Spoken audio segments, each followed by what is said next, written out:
country. Today, we turn our attention to a very sensitive and urgent issue that affects every Nigerian at some point: emergency medical care.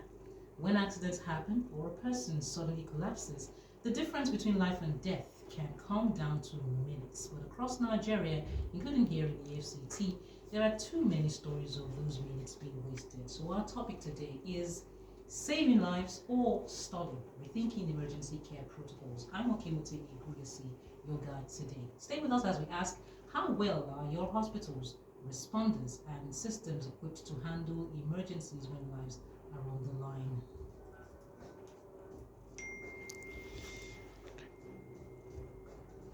In the past week, public conversations on emergency response gained renewed attention following the death of Somi, a young reporter with Arise TV who died last Monday and was allegedly denied prompt medical attention after a robbery incident here in Abuja. Although the FCT Police Commissioner CP Jao Adewale later refuted these claims, describing them as unfounded, the incident nonetheless reopened an important question: are our emergency care systems responsive enough to save lives when it matters most? Across the country, from road crashes to sudden health crises, Nigerians continue to face frustrating delays in getting medical help. In some cases, hospitals demand police reports before treatment. In others, there are no ambulances, no trained emergency staff, or the necessary equipment is simply unavailable. So today on Perspectives, we'll be rethinking how emergencies are handled from the field to the hospital and what can be done to make the system work better for all. Joining me in the studio are Professor Oluwole Olayemi Olaomi, Professor of Surgery at Bowen University Law, and former coordinator of trauma at the National Trauma Center, National Hospital Abuja. He's also a fellow of the West African College of Surgeons. You're welcome to the studio, sir. Thank you. Also, we have Rotimi, the Executive Director of the Center for Accountability and Inclusive Development, a non-profit organization focusing on health system strengthening, community development, and promoting accountability and inclusive development. It's great to have you join us, ma'am. My pleasure to be here. Okay, so let's start with this question, Professor. From your professional experience, how would you assess the state of emergency medical care in Abuja and the country at large today? Are we saving lives or still stalling when it matters most? Thank you very much for having me on the program. The first thing is to define what we want to talk about so that everybody will know what we're talking about, because that will give a better assessment of what you want to know. Yes. It's a system. Emergency medical service is a system, and that means it has so many components to it. It's not just one component. You have what we call the pre-hospital services, and that involves all of us, including those of us in the studio. What's your knowledge about emergency and how to handle emergency? And it doesn't start when you are an adult. It starts from the primary school, from home. What do you do if there's an emergency? So is that component working? Then you have the as part of that pre-hospital is now the transportation. So that I break it down into small loops. Yeah. The transportation from home to the hospital. Who should do it? How is it done? What are the dangers during transportation? Do we even know it as Nigerians? Do our leaders know it? Are we looking at it? This is another part, and that is where your ambulance service actually comes in. It is not the ambulance in the hospital. It's not National Hospital or Maitama having an ambulance to go and do what? Then you have the hospital services. So when the patient is brought to the hospital, and the outcome of any patient depends on how it's presented to that system, to the hospital system. Then you have the post-hospital. So what happens after we've treated your injuries? Follow-up, rehabilitation, home care. So, and that is the post-hospital service, and it goes right and round in a cycle that way. So you can't just assess a single part of it. But do we know about this? Yes. Have there been attempts at solving this problem? Yes. But everybody has done whatever they think they should do in a silo. You have the road safety vehicles on the road, trying ambulance services, But is it within the system? I say no.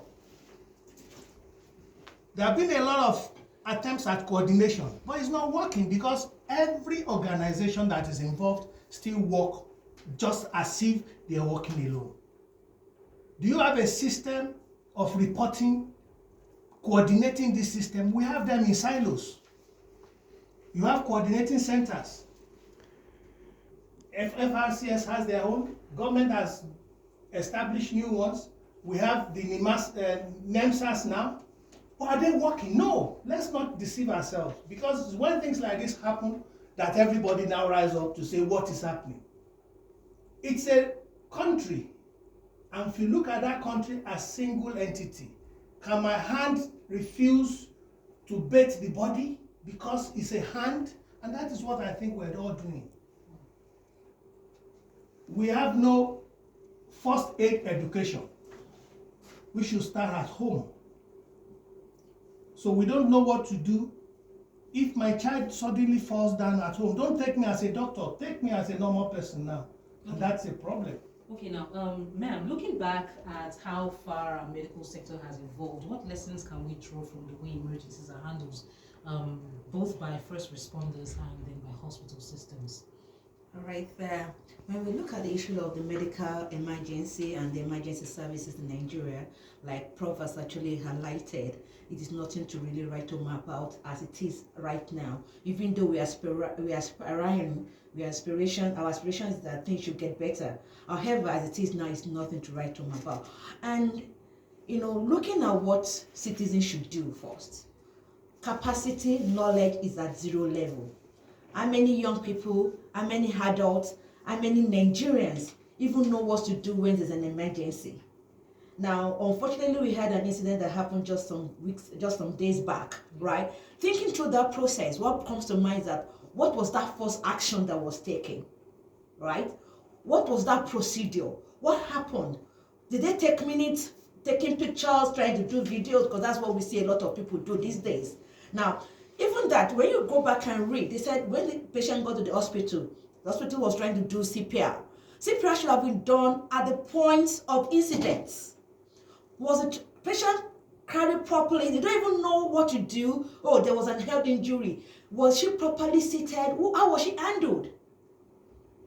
Was there a proper vehicle that convey her from the point of the situation to the hospital? Was there any on transportation medical services being offered? These are some of the questions that we need to ask. And it's not just about saying the health workers or the frontliners or the doctors or the nurses. All Nigerians have a role. What are you even doing first to say, let me try and save this person? So many times when there's accident, you see the people cluster around, even reducing the oxygen that the patient should be actually inhaling.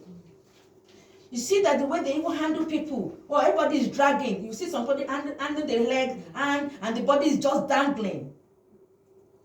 That actually contributes to those things. So the system of emergency medical services is actually a whole chain. It's in a circle. And we, everyone, both young and old, have a responsibility.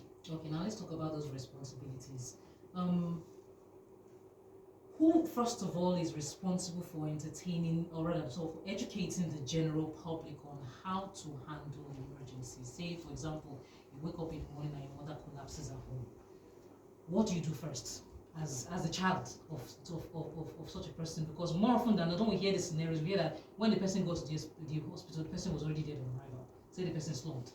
So how do you first handle situations? Who is responsible for teaching Nigerian citizenry how to handle emergencies? I'm happy that we're here right now Yes, on radio. please. So this is one of the channels to actually get Nigerians educated, to know what they need to do. And it's important that we start, having programs that actually teaches Nigerians on those step-by-step actions they can do. Also, I remember when I was younger, right from primary school, we were taught, even though it was theory back then, we were taught under physical education, we were taught first aid, CPR, but I never did it anyway. It was in theory, we were teaching us and we were writing notes. But right now, we need to go away from being theoretical to being practical. There's nothing stopping a child of 4, 5 years knowing how to do simple CPR, knowing this basic first aid. It's okay if I stumble and there's not even anybody to help me. What should I even do for myself? Now, that translates into our curriculum.